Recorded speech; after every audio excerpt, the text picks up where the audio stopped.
అరే మొన్న ఎవరికో గిఫ్ట్ ఇవ్వాలన్నావు కదరా, అది ఏమన్నా ఆలోచించావా? ఎవ్వరికో కాదు, వాళ్ళు మా రిలేటివ్స్. నాకు తెలియని రిలేటివ్స్ ఎవర్రా? వాళ్ళు మా తోడికోడలు వాళ్ళ పిన్ని వాళ్ళ కొడుకు వాళ్ళ మేనల్లుడి కూతురు పెళ్ళి. ఆ, దగ్గర వాళ్ళు అయితే చాలా దగ్గర రిలేటివ్సే. వాళ్ళకి ఏం గిఫ్ట్ ఇద్దాం? ఇంకా ఆలోచించలేదా మీరు? అదేంట్రా, నువ్వే ఆలోచిస్తా అన్నావు కదా. నేనే ఆలోచిస్తా, మీరేం ఆలోచించకండి.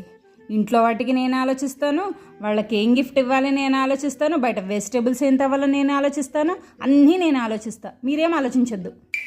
Okay okay. అరే మొన్న గిఫ్ట్ గురించి ఆలోచించమన్నావు కదా, దాని గురించి ఆలోచించాను. అందరూ రొటీన్గా ఇవే ఇస్తారు కదా గిఫ్ట్లు, మనం కూడా గిఫ్ట్ ఇస్తే అది మళ్ళీ డబుల్ అవుతుంది కదా. దాని బదులు ఏమన్నా క్యాష్ ఇస్తే కొంచెం వాళ్ళకి యూజ్ అవుతుంది కదా. సో క్యాష్ అయితే బెటర్ అనుకుంటున్నాను, నేను అదే ఆలోచించాను. నువ్వేమంటావు? ఆలోచించండి, ఇట్లాంటి వాటి గురించి మాత్రం బాగా ఆలోచించండి. ఇంట్లో వాటి గురించి, నా గురించి ఇంకేం ఆలోచించొద్దు.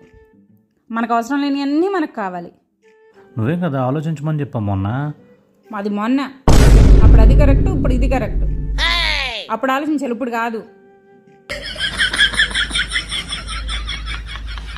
నేనేం చెప్పినా మాట్లాడరేంటి? నేను చెప్పింది కరెక్టా కదా, చెప్పండి. అంతేగా అంతేగా. No, no, no, no.